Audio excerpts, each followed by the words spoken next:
Hey y'all, it's Kara here. Welcome back to my channel for another video. Today we are doing another speed build, and this one has absolutely nothing to do with my upgrowth challenge like the last one. It was inspired just by a super cute house I saw on Instagram. I follow like a lot of interior designers on Instagram because, fun fact, although I am a graphic designer by trade, by day, in my dreams, I'm an interior designer, and that was like my dream job for forever, pretty much all thanks to The Sims. That's what got me into it. So I follow a lot of those types of accounts on Instagram, and this one in particular, I can't think of the handle off the top of my head, or else I would share it with y'all because it's great. But they're always posting these super beautiful homes that kind of have that like contemporary, like Chip and Jo Magnolia-esque aesthetic to them. So like white and black and clean, but kind of homey and cozy and modern, but not modern in like a sleek kind of way, just like modern as in contemporary. So super cute. And I just saw a photo of this exterior on their Instagram, and I saved it to my Instagram saved images. And so I just decided I'll take a stab at it. They didn't have any interior photos or anything, so I just kind of made that up. But the exterior, the front of the house, in my opinion, I think it looks pretty close. Maybe I'll link the original post in the description below if I remember to. But yeah, I just thought it would be kind of fun, and I thought Brindleton Bay was the perfect world for this kind of build. A little bit country, homey, but also a little upscale. So speaking of upscale, this is in fact a family home. It has 4 bedrooms, a master, 2 bedrooms, and then a nursery, which could be converted into a full bedroom, and 3 bathrooms. So it is a little light on the bathrooms, but you know, whatever. It has a really nice backyard with a pool, and I don't know, it was really fun to build. It's totally CC free, but I didn't like pay attention to what packs I used. I just used whatever fit, but I definitely used a lot of seasons. And I think cats and dogs too were probably my 2 biggest packs that I used. But yeah, it was a ton of fun to build this. It took altogether about 6 hours in real life. So the fact that I got it down to like a 25-minute video blows my mind. I had to cut out quite a bit and speed it up quite a bit to get it down to this length. But I think it came out really nice. It is available for download on the gallery. My origin ID is BloomelleSims, of course, and I'll probably try and upload the tray files and upload those as well to like some file share if you guys would prefer to download it that way. And yeah, I really struggled with the layout of the interior. I had to redo it like 3 or 4 times. I'm not sure how much of that I cut out because I literally like started with one layout. I think I'm doing it now. I started with one layout and then I deleted it all, and then I was going to try something else. And then I was like, no, I hate it. I'm going to go back to what I had before. So I did that a few times with different things in this house. And that is definitely the number one problem you run into when you build a house based off the exterior without the interior in mind. Because like if you're building a house and you have it in mind of where the room's going to be, and yeah, see, I tried to do like a really grand double staircase entrance and I just wasn't feeling it. So I went back to literally what I had before. But yeah, if you just start building and you don't keep in mind like where the rooms are going to go, then when you get to the interior, you're like, oh crap, like I don't know what's going in here. So this house is particularly challenging because it's kind of long. It's longer than it is wide. And I played with the idea of having the master bedroom on the first floor, but then the master suite just had like a weird shape, and then everything else felt too small.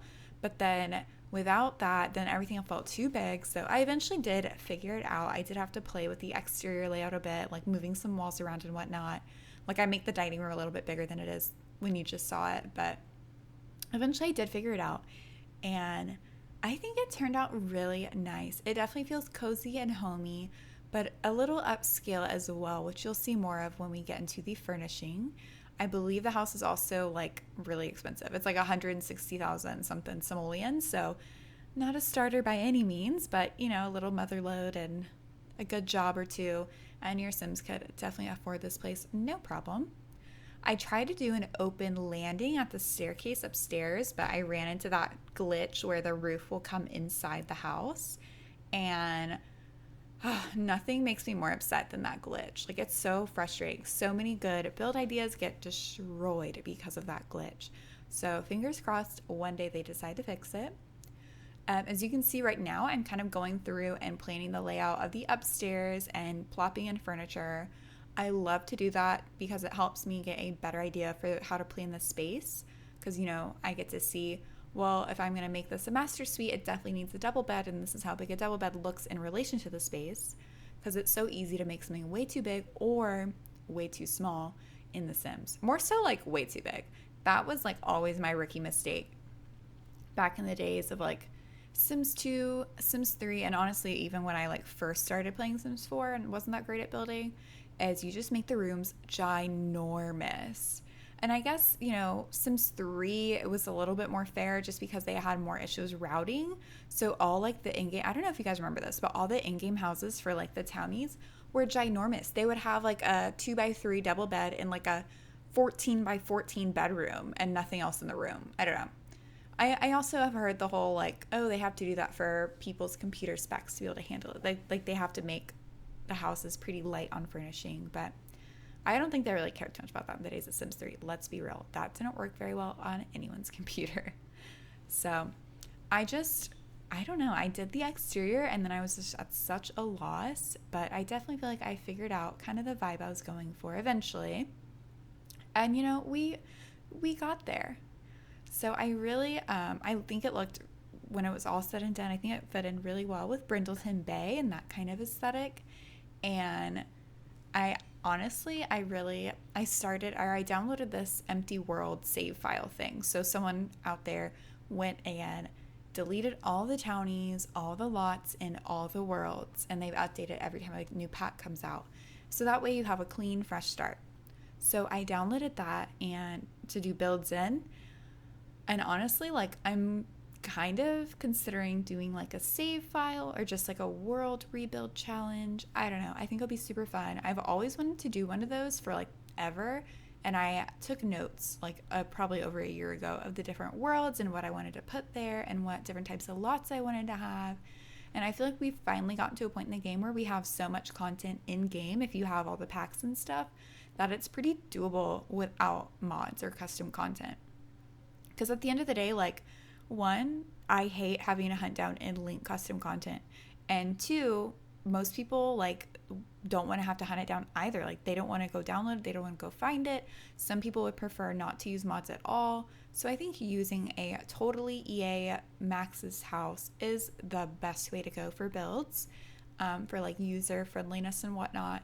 And we finally are, like, at a good point where we have a good mix of styles, generally speaking, and enough decor. And now that they've added this like 1,000 new items or whatever it is to the buy debug mode, like we definitely have some really cool possibilities now.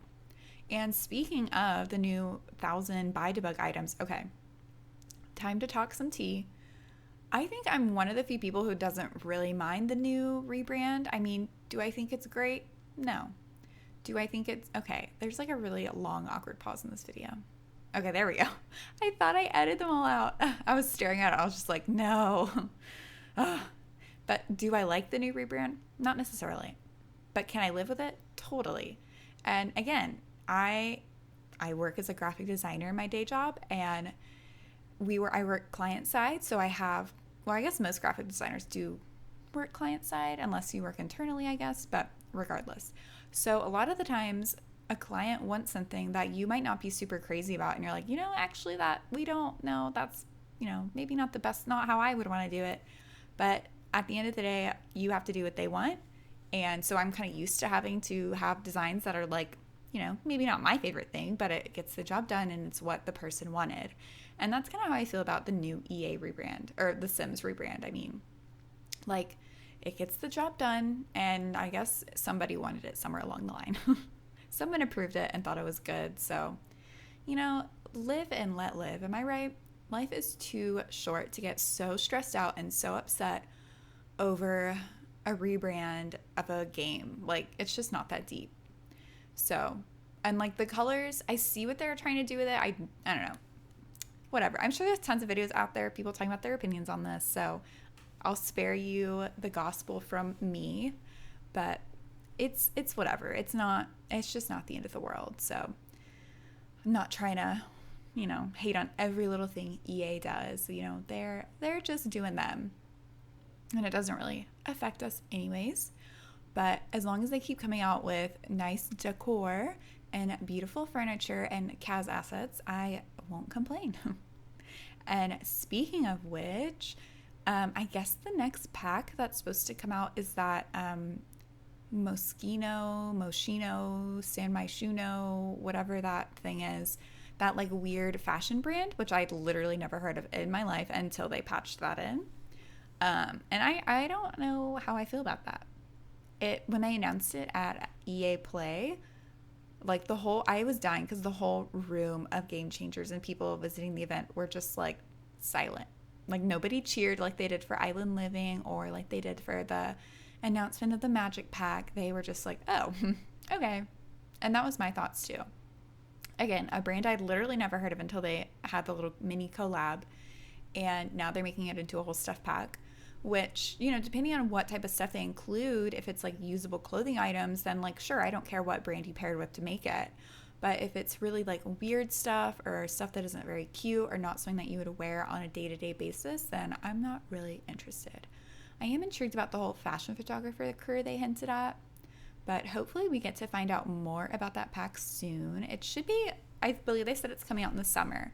So probably my guess would be like the end of this month it'll be announced, or probably early August, because July is like almost over, which is crazy. Like halfway through the year. Wild. But yeah, and then the witches or magic pack they definitely strongly hinted at witches, but who knows what else they're going to throw in there. I'm really intrigued by that because as someone who doesn't really play with supernaturals, they still really interest me. Like I have barely played with vampires. I tend to play more realistic gameplay. Honestly though, talking about this is making me feel inspired to try and force myself to do a vampire gameplay or something, just to, feel it out and actually experience that. But the thing I'm honestly most excited about for a magic pack is the potential build by Kaz and potential new world that will come with it.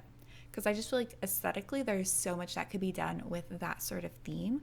So I'm really excited. I would totally die if they created like a swampy, witchy, kind of like old school voodoo New Orleans-y world. Like I know Willow Creek is supposed to be kind of New Orleans-y and like a swamp, but that's more like fun and family time and hanging out at the park in this beautiful swamp, not like creepy and dark. So like basically if Forgotten Hollow and Willow Creek had a baby, that's kind of the world I'm hoping for. So fingers crossed we get something cool with that. But I finally got into the furnishing of this house a few minutes ago in the video, and just to get back to the build a little bit, I got off on a tangent there for the EAT, but to get back on the build for a little bit, I definitely try to stick with the whole like black and white and brown, like wood tone kind of color scheme, because that's definitely a color scheme I see a lot in these sort of contemporary homes. And I had a lot of fun mixing black with a light natural wood color. I feel like that is such a cool look. It's so modern and clean. And like, see that little wicker chair in there? Like, I love that because it's like that really light wood. And then I had that end table to match. And I feel like it doesn't actually like color match, but I feel like it coordinates really well with the dark browns and the blacks. And I personally really enjoyed that. I also struggled like no other to find stuff to put in those cute little Salvadorada baskets, the ones that you get whenever you go on a trip there, or I think you can buy them from the tables there. I love them and I think they're super cute for decor, but I can never think of what to put in them. So if you guys know what to put in them, what they're made for, like definitely let me know, because I always want to use them, but then I'm always like, oh, empty basket. Kind of weird. I should put something in that. Oh wait, nothing to put in that. So that is my dilemma with those baskets. But honestly, doing the interior for that living room was a huge dilemma too, because it's such a big open space, and I feel like I have this sort of like obsession with filling spaces in Sims. Like I hate big empty rooms, even though like in real life you might go to someone's house and they would have a big empty part of their room. It's different when you're like essentially viewing it in like first person versus like bird's eye view like you are whenever you're building in The Sims. Like it just looks so empty from above. So I'm always trying to fill those spaces, and I had to like take a step back and be like, look, it's okay. I don't need to put a foosball table in the middle of this beautiful living room. Like it's fine. They just are bougie. They have empty space. Like talk about a luxury, right? I remember one time I was reading an article about like minimalism or cleaning house or something, and I read this quote about how like having an empty shelf in your house just because is like super minimalist to do. I don't know. But now that's like, I'm obsessed with that. I'm like, oh, like we could have an empty shelf just because. So we could just have an empty space in our living room just because. Also, I'm literally obsessed with this little nursery I designed. It's probably one of my favorite rooms I've ever done. Definitely my favorite nursery I've ever done. It just like hit me when I saw that pinkish cream, like peachy colored wall. And I was like, ooh, this is really pretty. And it would go really good with a green. And then it just kind of spiraled from there. And the curtain from Island Living just went so well in that room. So I think the nursery came out super cute. I wanted to make it gender neutral, but then I was like, you know what? Whatever. It looks cute. It's just, you're just going to have a baby girl. Sorry. And then this teen room was really fun.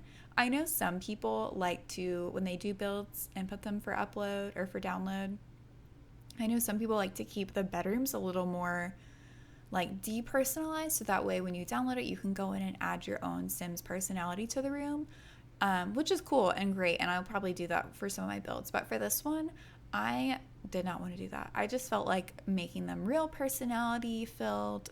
Wow. I just really felt like making it like fun and a little cluttery and lived in, because that's just how I really like to build. And as someone who's like downloaded things from the gallery before, like you have a family, you don't want to build them a house, whatever, you're going to go find one. Sometimes it's kind of like frustrating when you find one and the rooms have no sense of personality. And so you just have to go in and add it. And it's like, okay, the time I spent going in and customizing this, like I could have just like built this whole house myself basically. So I hope you guys like that or don't mind it. It should be decently easy to change if you don't like it. I mean, it's just 2 bedrooms. And I think they came out super cute. I love how the girls' room came out too, with like all the stuff on the walls and the colors. It was super colorful, really fun to do all those different colors. And I loved that canopy bed. It's just perfect for a kid's room. How it has like kind of the mismatching, like the canopy versus the bed, but they like go together, but it's not the same pattern. I don't know. Maybe you're picking up what I'm putting down. But like sometimes things in game, like they're so matchy and it looks nice, but like for a kid's room, like a 12-year-old girl isn't going to be like matching every piece of her room. So it just felt a little more realistic to me. And I was also, I tried to cut out most of it, but I also was messing around with a lot of the new items we got in the patch update recently, the like 1,000 new debug items or whatever. And I also had never really noticed the stuff we got in the freelance update, like the paintings that were on screen like a second ago. They added some really good stuff to that. Like, I don't know. I just feel like we're getting so much more content, which is really exciting for building. Like, I pulled out they have like the gas station awning in part of the new debug items. And I pulled that out and I was like, oh my God, I have to make like a cute converted gas station build. Have you guys ever seen one of those? It's like, used to be an old gas station and then someone came and converted it into like a restaurant or a store and made it cute and modern, or like a plant nursery. I've seen those before. But I think those are adorable and very like Palm Springs-esque, and I really want to do one of those now that we have access to that awning. I also talked about gas stations all throughout the build of the master suite, which is probably one of my favorite rooms in this house besides the nursery. But I kind of went for like that like jungalow style, which was so like random for this build, I feel, but it also kind of worked. In my head, I was like, okay, the type of family that lives here, like maybe the parents are really into traveling, and so they have like collected things from their travels and they love that sort of international style with the colors and I don't know, whatever. They probably had a honeymoon in Salvador or something. I was just really feeling that color scheme and kind of like riffing off the nursery color scheme a little bit more. and I just had to do it. So I was like, whatever, it's just gonna have to work. Yeah, that painting I put in there was perfect for the color scheme I was going for. That had all the colors, and I was like, oh my gosh, I have to put this in the bedroom. But I'm working on the upstairs landing area now. I really struggled with what to put up here because I didn't want to feel too cluttery, but I also don't want it to feel empty. And again, like in real life, you'd go to someone's house and like, yeah, their upstairs landing probably is pretty empty, like decently, like maybe, I don't know, maybe y'all are friends with fancier people than me and they have really well decorated upstairs landings, but whatever, to each their own.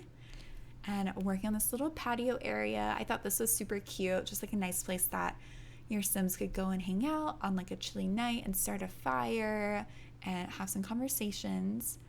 And I did this little outdoor grill area as well. I wanted to make it look like it was like a built-in kind of piece, which is why I did the half wall.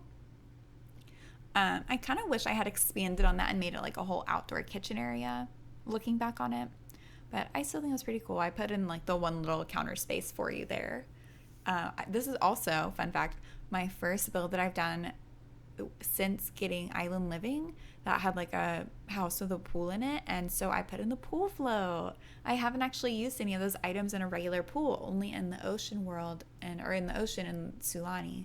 So I'm pretty excited to test that out. And I just feel like it adds so much. Like before, pools would look so sterile, like nobody touched it. And now you can have these fun, colorful floaties and beach towels and sunscreen. So it's always exciting when a new pack can kind of affect the gameplay in other ways, not just, in Sulani. So I'm wrapping up this backyard area a little bit, putting some fencing and some foliage, some plant life. I love those flowers that came with Perfect Gardens, Romantic Garden, not Perfect Garden, Romantic Garden stuff. I feel like I use them all the time. They're just such my like cop-out plant. I'm like, what do I put here? Oh, okay, let's do those flowers. I was also really upset because when I went in I like moved the sim in so I could take the photos that I put at the end of the video. The world is set in spring. And you would think that, plant life would be thriving. No, it's just barely surviving, in fact. So, like, the entrance, like, looks so, like, I put, like, I put these little thistle, I believe they are, these little flowers, and they were all just dead. I was like, okay, this is not as beautiful as I had hoped for the preview pictures. So whenever you're picturing the exterior of the house, I believe it's, like, the last photo I put in there, just picture this instead, with my alive flowers, not my dead ones. I was going in and adding the porch area, and I believe this is the last thing I'm doing before I pop in the photos. So I'm going to wrap this up here, guys. Thanks for watching. Go ahead and leave a like, comment, subscribe, and I'll see you guys next time. Bye, y'all.